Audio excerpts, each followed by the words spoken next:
Pinaubaya ni Rizal Governor Nina Rixie Inares sa lokal na pamahalaan ng Angono Rizal ang umiinit na alitan sa lupa sa Hillsdale Summit Subdivision.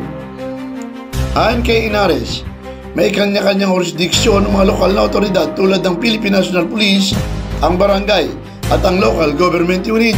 Sinabi pa ng gobernadora na ayaw niyang lampasan o pangunahan ng mayor dahil iba ang saklo ng probinsya, mula Kapitolyo hanggang barangay.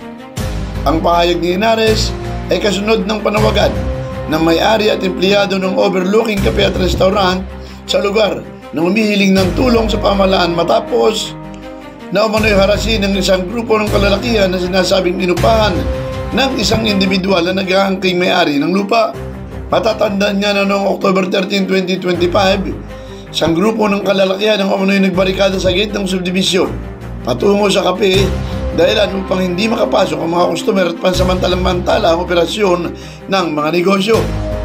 Samantala, tiniyak ni Rizal Police Provincial Director Colonel Peloteo Gonzalgo na mananatiling mapayapa at maayos ang sitwasyon sa lugar.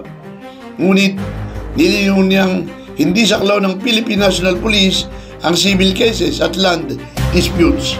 Ayon naman sa local government ng Angono, ang insidente sa Hillsdale ay police matter at tiniyak nilang ginagawa nilang lahat upang maibalanse ang interes ng mga manggagawa habang patuloy ang legal na pagtatalo sa naturang subdivision.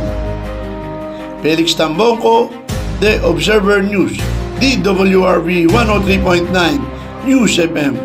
Ikaw ang una.